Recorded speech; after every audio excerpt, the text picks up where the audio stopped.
I'm getting married in a couple of days, and I guess you could say I'm having trouble distinguishing what's real from what's not. I have nowhere else to go to explain my situation. I've loved 3 women over the course of my life, and except for my fiancée, the 2 women that I've loved cheated on me, broke my heart, and betrayed me.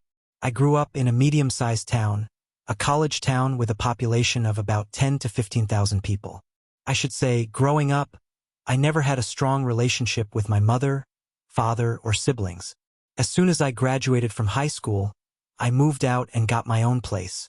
I've always wanted to be independent.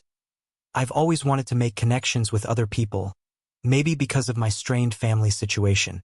It explains why I wanted a family more than anything else, but only in the last year or so have I been mentally well enough to consider that as a possibility. Backstory: I finished college during the Great Recession.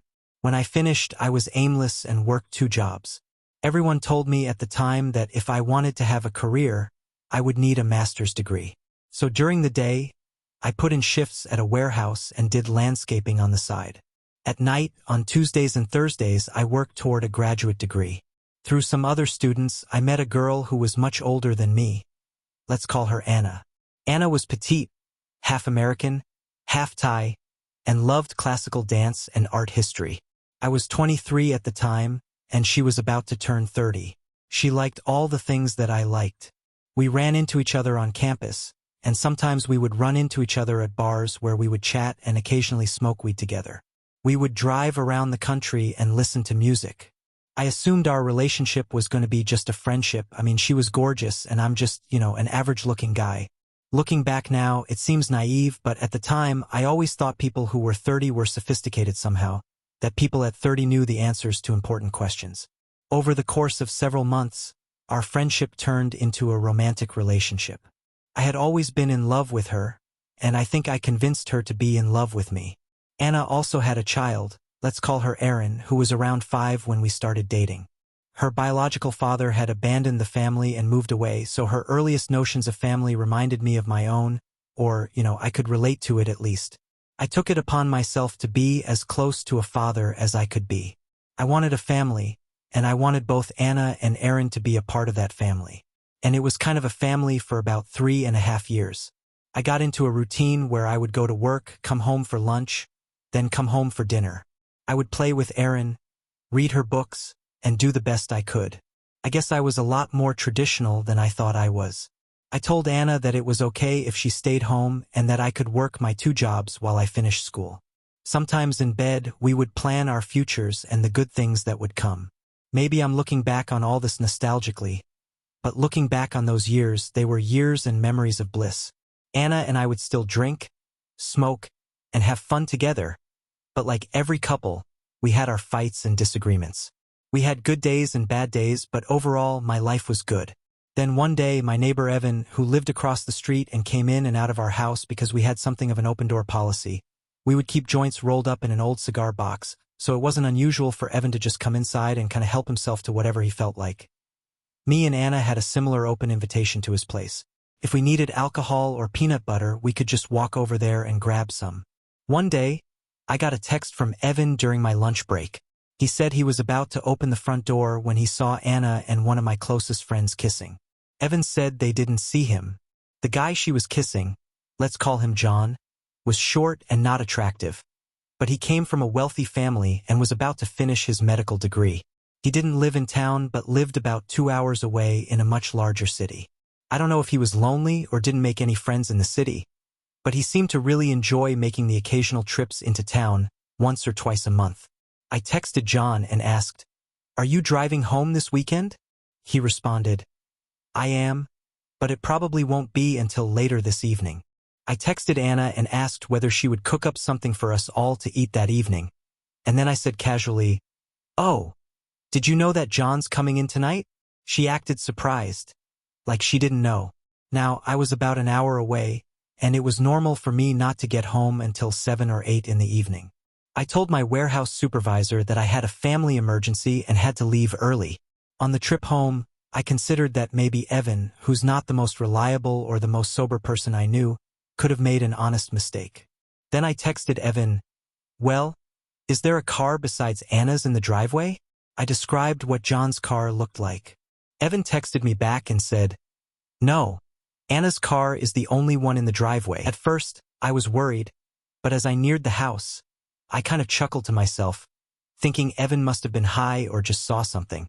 About 7 miles out, I got a call from Evan, and he told me the car, the make and the model that I described to him earlier, was parked on the other side of the street, which Evan wouldn't have noticed originally from the angle of his front yard. I texted John and Anna and told them I might run a little late this evening and to start dinner without me if I've not come back by dark. John texted me back and said, "Yeah, I'll probably be getting in just a little bit before you." Anna texted me and said, "That's great. I'm just, cleaning up the place." Evan and I approached from the backside. I opened the door, and the two of them came running out. Everyone was screaming. I tried to take a swing at John, but I missed. He clocked me, and I hit my head against the wall and fell down. Evan chased down John and beat him up pretty good in my driveway. Not long after that, the police showed up, and they arrested Evan. I felt bad because I didn't have the money then to bail him out, so I apologized to him the next day. He told me, "Don't worry about it."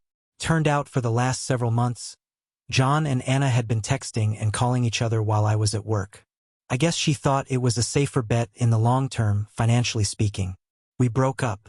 We both moved away. She moved in with John. I think the whole thing only lasted a couple of months. It probably took me a year to really get over the whole thing. The betrayal, the lying, the deception. Eventually, I moved back to my hometown and started seeing a girl, Alex, that I'd known since high school. In reality, I was in love with her much more than she was ever in love with me.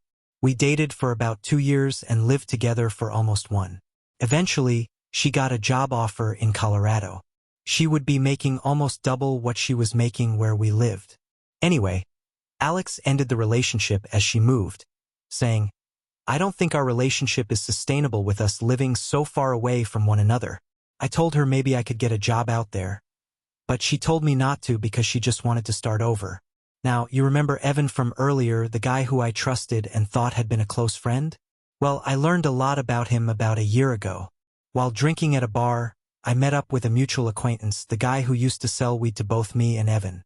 At some point in the conversation, a story about Evan getting arrested came up, and we had a good laugh about it. Then I said something positive like, "Man, Evan was such a good guy. He didn't even complain when I told him I couldn't bail him out because I didn't have money." And the mutual acquaintance gave me a weird look. He said, "Man, I figured you would hate Evan since he screwed both Anna and Alex."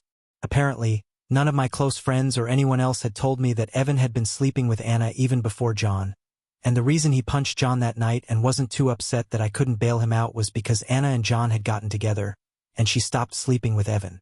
It had nothing to do with him being a close friend or even liking me. And it turned out, when Alex moved to Colorado, she continued seeing someone from our hometown, and it was Evan. In fact, she had been sleeping with Evan when we were in a relationship. Took me months to integrate all this information.